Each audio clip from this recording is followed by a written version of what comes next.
वासुदेव आदि की प्रतिमाओं के लक्षण। भगवान हयग्रीव बोले, ब्रह्मन, अब मैं तुम्हें वासुदेव आदि की प्रतिमा के लक्षण बताता हूं, सुनो। मंदिर के उत्तर भाग में शिला को पूर्वाभिमुख अथवा उत्तराभिमुख रखकर उसकी पूजा करें और उसे बलि अर्पित करके कारीगर शिला के बीच में सूत लगाकर उसका 9 भाग करें। 9वें भाग को भी 12 भागों में विभाजित करने पर एक एक भाग अपने अंगुल से एक एक अंगुल का होता है। 2 अंगुल का एक गोलक होता है जिसे काल नेत्र भी कहते हैं। उक्त 9 भागों में से एक भाग के 3 हिस्से करके उसमें पार्श्व भाग की कल्पना करें। एक भाग घुटने के लिए तथा एक भाग कांठ, एक भाग घुटने के लिए तथा एक भाग कंठ के लिए निश्चित रखें। मुकुट को एक बित्ता रखें। मुंह का भाग भी एक बित्ते का ही होना चाहिए। इसी प्रकार एक बित्ते का कंठ और एक ही बित्ते का हृदय भी रहे। नाभि और लिंग के बीच में एक बित्ते का अंतर होना चाहिए। दोनों उरु 2 बित्ते के हों, जंघा भी 2 बित्ते की हो। अब सूत्रों का माप सुनो। 2 सूत पैर में और 2 सूत जंघा में लगावें। घुटनों में 2 सूत तथा दोनों उरुओं में भी 2 सूत का उपयोग करें। लिंग में दूसरे 2 सूत तथा कटी में भी कमरबंद करधन बनाने के लिए दूसरे 2 सूतों का योग करें। नाभि में भी 2 सूत काम में लावे। इसी प्रकार हृदय और कंठ में 2 सूत का उपयोग करें। ललाट में दूसरे और मस्तक में दूसरे 2 सूतों का उपयोग करें। बुद्धिमान कारीगरों को मुकुट के ऊपर 1 सूत करना चाहिए। ब्राह्मण, ऊपर 7 ही सूत देनी चाहिए। 3 कक्षाओं के अंतर से ही 6 सूत्र दिलावें। फिर मध्य सूत्र को त्याग दें और केवल सूत्रों को ही निवेदित करें। ललाट, नासिका और मुख का विस्तार 4 अंगुल का होना चाहिए। गला और कान का भी 4-4 अंगुल का विस्तार होना चाहिए। दोनों ओर की हनु थोड़ी 2-2 अंगुल चौड़ी हो और चिबुक थोड़ी के बीच का भाग 2 अंगुल का हो।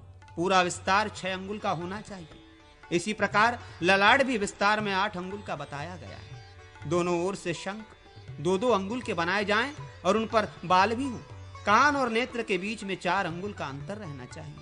2-2 अंगुल के कान एवं पृथु बनावे। भवों के समान सूत्र के माप का कान का स्रोत कहा गया है।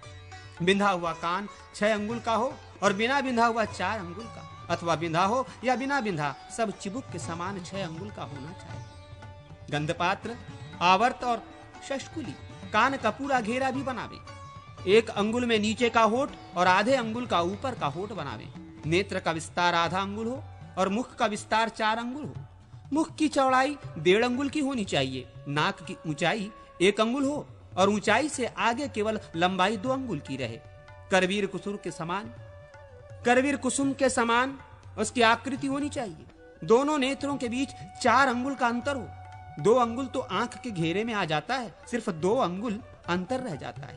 पूरे नेत्र का 3 भाग करके 1 भाग के बराबर तारा काली पुतली बनावे और 5 भाग करके 1 भाग के बराबर दुत्कारा छोटी पुतली बनावे। नेत्र का विस्तार 2 अंगुल का हो और द्रोणी आधे अंगुल की। उतना ही प्रमाण भवों की रेखा का हो। दोनों ओर की भौमें बराबर रहनी चाहिए। भवों का मध्य 2 अंगुल का और विस्तार 4 अंगुल का होना चाहिए। भगवान केशव आदि की मूर्तियों के मस्तक का घेरा 26 अंगुल का होवे अथवा 32 अंगुल का। नीचे ग्रीवा, गला, 5 नेत्र अर्थात 10 अंगुल का हो और इसके 3 गुना अर्थात 30 अंगुल उसका वेष्टन चारों ओर का घेरा हो। नीचे से ऊपर की ओर का ग्रीवा विस्तार 8 अंगुल का हो। ग्रीवा और छाती के बीच का अंतर ग्रीवा के 3 गुने विस्तार वाला होना चाहिए। दोनों ओर के कंधे 8-8 अंगुल के और सुंदर अंश 3-3 अंगुल के हो। 7 नेत्र यानी 14 अंगुल की दोनों बाहें और 16 अंगुल की दोनों प्रबाहुएं हों। 7 नेत्र यानी 14 अंगुल की 2 बाहें और 16 अंगुल की 2 प्रबाहुएं हों। बाहु और प्रबाहु मिलकर पूरी बाह समझी जाती है। बाहुओं की चौड़ाई 6 अंगुल की हो। प्रबाहुओं की भी इनके समान ही होनी चाहिए। बाहुदंड का चारों ओर का घेरा कुछ ऊपर से लेकर 9 कला अथवा 17 अंगुल समझना चाहिए। आधे पर बीच में कुरपर कोहनी है। कुरपर का घेरा 16 अंगुल का होता है। ब्रह्मा जी, प्रबाहु के मध्य में उसका विस्तार 16 अंगुल का हो। हाथ के अग्रभाग का विस्तार 12 अंगुल हो और उसके बीच करतल का विस्तार 6 अंगुल कहा गया है। हाथ की चौड़ाई 7 अंगुल की करें। तर्जनी तथा अनामिका की लंबाई उससे आधा अंगुल कम अर्थात 4 अंगुल की करें। कनिष्ठका और अंगूठे की लंबाई 4 अंगुल की करें। अंगूठे में 2 पोरू बनावे और बाकी सभी अंगुलियों में 3-3 पोरू रखें। सभी अंगुलियों के एक एक पोरू के आधे भाग के बराबर प्रत्येक अंगुली के नख की नाप समझनी चाहिए। छाती की जितनी माप हो पेट की उतनी ही रखें। एक अंगुल के छेद वाली नाभि हो। नाभि से लिंग के बीच का अंतर 1 बित्ता होना चाहिए। नाभि मध्यांग उदर का घेरा 42 अंगुल का हो। दोनों स्तनों के बीच का अंतर 1 बित्ता होना चाहिए। स्तनों का अग्रभाग चुचुक यव के बराबर बनावें। दोनों स्तनों का घेरा 2 पदों के बराबर हो। छाती का घेरा 64 अंगुल का बनावें। उसके नीचे और चारों ओर का घेरा वेस्टर्न कहा गया है। इसी प्रकार कमर का घेरा 54 अंगुल का होना चाहिए। उर्वों के मूल का विस्तार 12-12 अंगुल का हो। इसके ऊपर मध्य भाग का विस्तार अधिक रखना चाहिए। मध्य भाग से नीचे के अंगों का विस्तार क्रमशः कम होना चाहिए। घुटनों का विस्तार 8 अंगुल का करें और उसके नीचे जंघा का घेरा 3 गुना अर्थात 24 अंगुल का हो। जंघा के मध्य का विस्तार 7 अंगुल का होना चाहिए और उसका घेरा 3 गुना अर्थात 21 अंगुल का हो। जंघा के अग्रभाग का विस्तार 5 अंगुल और उसका घेरा 3 गुना 15 अंगुल का हो। चरण 1-1 बित्ते लंबे होने चाहिए। विस्तार से उठे हुए पैर अर्थात पैरों की ऊंचाई 4 अंगुल की हो। गुल्फ घुट्टी से पहले का हिस्सा भी 4 अंगुल का ही हो। दोनों पैरों की चौड़ाई 6 अंगुल की, गुहा भाग 3 अंगुल का और उसका पंजा 5 अंगुल का होना चाहिए। पैरों में प्रदेशनी अर्थात अंगूठा चौड़ा होना उचित है। शेष अंगुलियों के मध्य भाग का विस्तार क्रमशः पहली अंगुली के 8वें भाग के बराबर कम होना चाहिए। अंगूठे की ऊंचाई 7 अंगुल बताई गई है। इसी प्रकार अंगूठे के नख का प्रमाण और अंगुलियों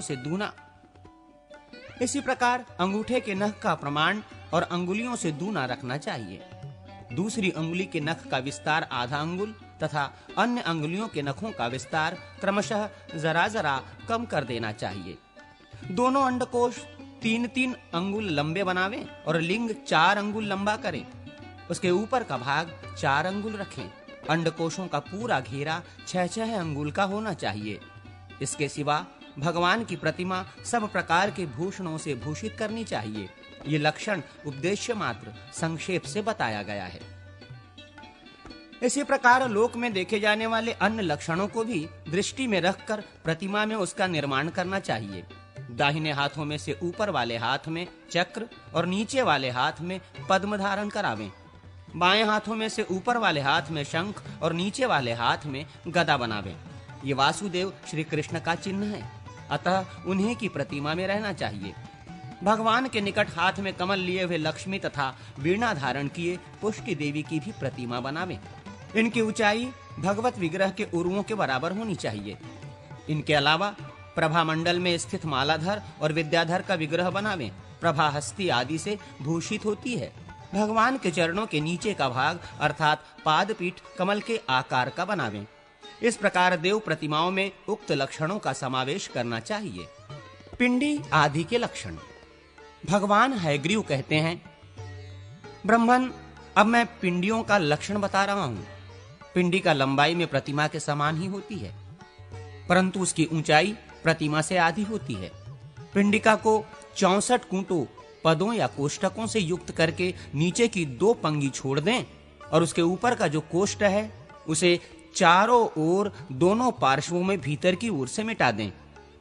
इसी तरह ऊपर की 2 पंक्तियों को त्याग कर उसके नीचे का जो एक कोष्ठ या एक पंक्ति है उसे भीतर की ओर से यत्न पूर्वक मिटा दें। दोनों पार्श्वों में समान रूप से ये क्रिया करें। दोनों पार्श्वों के मध्यगत जो 2 चौक हैं उनका भी मार्जन कर दें। तदनंतर उसे 4 भागों में बांटकर विद्वान पुरुष ऊपर की 2 पंक्तियों को मेखला माने। मेखला भाग की जो मात्रा है उसके आधे मान के अनुसार उसमें खाद खुदावें। फिर दोनों पार्श्व भागों में समान रूप से एक एक भाग को त्याग कर बाहर की ओर का एक पद नाली बनाने के लिए दे दें। विद्वान पुरुष उसमें नाली बनवाएं, फिर 3 भाग में जो एक भाग है उसके आगे जल निकालने का मार्ग रहे। नाना प्रकार के भेद से यह शुभ पिंडिका भद्रा कही गई है। लक्ष्मी देवी की प्रतिमा ताल हथेली के माप से 8 ताल की बनाई जानी चाहिए। अन्य देवियों की प्रतिमा भी ऐसी ही हो। दोनों भवों को नासिका की अपेक्षा 1-1 जौ अधिक बनावें और नासिका को उसकी अपेक्षा 1 जौ कम। मुख की गोलाई नेत्र गोलक से बड़ी होनी चाहिए। ये ऊंचा और टेढ़ा मेढ़ा ना हो। आंखें बड़ी बड़ी बनानी चाहिए। उनका माप 3.25 जौ के बराबर हो। नेत्रों की चौड़ाई उनकी लंबाई की अपेक्षा आधी करें। मुख के एक कोने से लेकर दूसरे कोने तक की जितनी लंबाई है उसके बराबर के सूत से नापकर कर्णपाश कान का पूरा घेरा बनावें। उसकी लंबाई उक्त सूत से कुछ अधिक ही रखें। दोनों कंधों को कुछ झुका हुआ और एक कला रहित बनावें। ग्रीवा की लंबाई 1.5 कला होनी चाहिए। वो उतनी ही चौड़ाई से भी सुशोभित हो। दोनों उरुओं का विस्तार ग्रीवा की अपेक्षा 1 नेत्र कम होगा। जानु, घुटने, पिंडली, पैर, पीठ, नितंब और कटी भाग, इन सब की यथा योग्य कल्पना करें। हाथ की अंगुलियां बड़ी हों, वे परस्पर अवरुद्ध न हों। बड़ी अंगुली की अपेक्षा छोटी उंगलियां 7वें अंश से रहित हो। जंघा, उरु और कांटे, इसकी लंबाई क्रमशः 1-1 नेत्र कम हो। शरीर के मध्य भाग के आसपास का अंग गोल हो। दोनों कूच घने, परस्पर सटे हुए और पिन उभड़े हुए हों। स्तनों का माप हथेली के बराबर हो। कटी उनकी अपेक्षा 1.5 कला अधिक बड़ी हो। शेष चिन्ह पूर्ववत रहें। लक्ष्मी जी के दाहिने हाथ में कमल और बाएं हाथ में बिल्वफल हो। लक्ष्मी जी के दाहिने हाथ में कमल और बाएं हाथ में बिल्वफल हो। उनके पार्श्व भाग में हाथ में चवर लिए 2 सुंदरी स्त्रियां खड़ी हों। सामने बड़ी नाक वाले गरुड़ की स्थापना करें। अब मैं चक्रांकित शाल ग्राम मूर्ति आदि का वर्णन करता हूँ। ब्रह्मन, अब मैं शाल ग्रामगत भगवान मूर्तियों का वर्णन आरंभ करता हूँ, जो भोग और मोक्ष प्रदान करने वाली हैं। जिस शाल ग्राम शिला के द्वार में 2 चक्र के चिन्ह हो और जिसका वर्ण श्वेत हो, उसकी वासुदेव संज्ञा है। जिस उत्तम शिला का रंग लाल हो और जिसमें 2 चक्र के चिन्ह संलग्न हो, उसे भगवान संकर्षण का श्री विग्रह जानना चाहिए। जिसमें चक्र का सूक्ष्म चिन्ह हो, अनेक छिद्र हो, नील वर्ण हो और आकृति बड़ी दिखाई देती हो, वो प्रद्युम्न की मूर्ति है। जहाँ कमल का चिन्ह हो, जिसकी आकृति गोल और रंग पीला हो तथा जिसमें 2-3 रेखाएं शोभा पा रही हों, ये अनिरुद्ध का श्री अंग है। जिसकी कांति काली, नाभि उन्नत और जिसमें बड़े बड़े छिद्र हों, उसे नारायण का स्वरूप समझना चाहिए। जिसमें कमल और चक्र का चिन्ह हो, पृष्ठभाग में छिद्र हो और जो बड़े बिंदु से युक्त हो, वो शालग्राम परमश्रेष्ठी नाम से प्रसिद्ध है। जिसमें चक्र का स्थूल चिन्ह हो, जिसकी कांति श्याम हो और मध्य में गदा जैसी रेखा हो, उस शालग्राम की विष्णु संज्ञा है। नरसिंह विग्रह में चक्र का स्थूल चिन्ह होता है, उसकी कांति कपिल। नरसिंह विग्रह में चक्र का स्थूल चिन्ह होता है, उसकी कांति कपिल वर्ण की होती है और उसमें 5 बिंदु सुशोभित होते हैं। वाराह विग्रह में शक्ति नामक अस्त्र का चिन्ह होता है, उसमें 2 चक्र होते हैं जो परस्पर विषम समानता से रहित हैं। उसकी कांति इंद्रनील मणि के समान नीली होती है। वो 3 स्थूल रेखाओं से चिन्हित एवं शुभ होता है। जिसका पृष्ठभाग ऊंचा हो, जो गोलाकार आवृत चिन्ह से युक्त एवं श्याम हो, उस शालिग्राम की कूर्म कच्छप संज्ञा है। जो अंकुश किसी रेखा से सुशोभित नील वर्ण एवं बिंदु युक्त हो, उस शालग्राम शिला को हैग्रीव कहते हैं। जिसमें 1 चक्र और कमल का चिन्ह हो, जो मणि के समान प्रकाशमान तथा पुच्छाकार रेखा से शोभित हो, उस शालग्राम को बैकुंठ समझना चाहिए। जिसकी आकृति बड़ी हो, जिसमें 3 बिंदु शोभा पाते हो, जो कांच के समान श्वेत तथा भरा पूरा हो, वो शालग्राम शिला मत्स्यावतारधारी भगवान की मूर्ति मानी जाती है। जिसमें मनमाला का चिन्ह और 5 रेखाएं हों, उस गोलाकार शालग्राम शिला को श्रीधर कहते हैं। गोलाकार, अत्यंत छोटी, नीली एवं बिंदुयुक्त शालग्राम शिला की वामन संज्ञा है। जिसकी कांति श्याम हो, दक्षिण भाग में हार की रेखा और बाएं भाग में बिंदु का चिन्ह हो। उस शालग्राम शिला को त्रिविक्रम कहते हैं, जिसमें सर्प के शरीर का चिन्ह हो, अनेक प्रकार की आभाएं दिखती हो तथा जो अनेक मूर्तियों से मंडित हो, वो शालग्राम शिला अनंत शेषनाग कही गई है।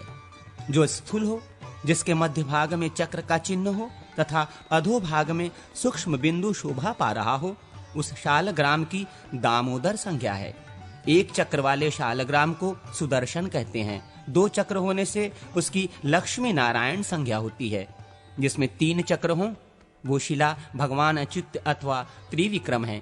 4 चक्रों से युक्त शालग्राम को जनार्दन, 5 चक्र वाले को वासुदेव, 6 चक्र वाले को प्रद्युम्न तथा 7 चक्र वाले को संकर्षण कहते हैं। 8 चक्र वाले शालग्राम की पुरुषोत्तम संज्ञा है। 9 चक्र वाले को नवयु कहते हैं। 10 चक्रों से युक्त शिला की दशावतार संज्ञा है। 11 चक्रों से युक्त होने पर उसे अनिरुद्ध, 12 चक्रों से चिन्हित होने पर द्वादशात्मा तथा इससे अधिक चक्रों से युक्त होने पर उसे अनंत कहते हैं।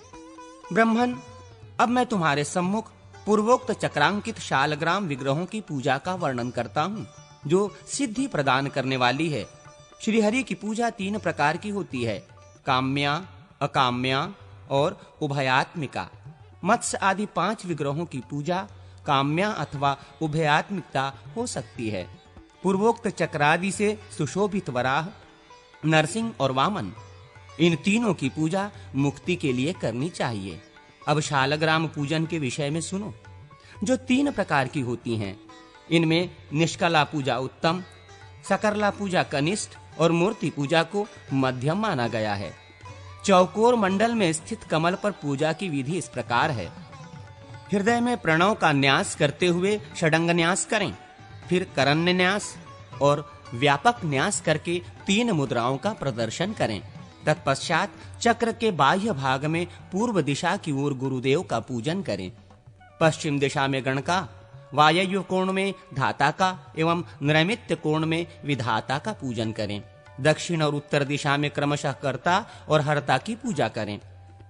इसी प्रकार ईशान कोण में विश्वक्सेन और अग्नि कोण में क्षेत्रपाल की पूजा करें। फिर पूर्वादि दिशाओं में ऋग्वेद आदि 4 वेदों की पूजा करके आधार शक्ति, अनंत, पृथ्वी, योगपीठ, पद्म तथा सूर्य, चंद्र और ब्रह्मात्मक अग्नि, इन तीनों के मंडलों का यजन करें। तदनंतर द्वादशाक्षर मंत्र से आसन पर शिला की स्थापना करके पूजन करें। फिर मूल मंत्र के विभाग करके एवं संपूर्ण मंत्र से क्रमपूर्वक पूजन करें। फिर प्रणव से पूजन करने के पश्चात 3 मुद्राओं का प्रदर्शन करें। इस प्रकार ये शालग्राम की प्रथम पूजा निष्कला कही जाती है। पूर्ववत षोडशदल कमल से युक्त मंडल को अंकित करें। उसमें शंख, चक्र, गदा और खड्ग, इन आयुधों की तथा गुरु आदि की पहले की भांति पूजा करें। पूर्व और उत्तर दिशाओं में क्रमशः धनुष और बाण की पूजा करें। प्रणव मंत्र से आसन समर्पण करें और द्वादशाक्षर मंत्र से शिला का न्यास करना चाहिए। अब तीसरे प्रकार की कनिष्ठ पूजा का वर्णन करता हूँ, सुनो। अष्टदल कमल अंकित करके उस पर पहले के समान गुरु आदि की पूजा करें। फिर 8 अक्षर मंत्र से आसन देकर उसी से शिला का न्यास करें।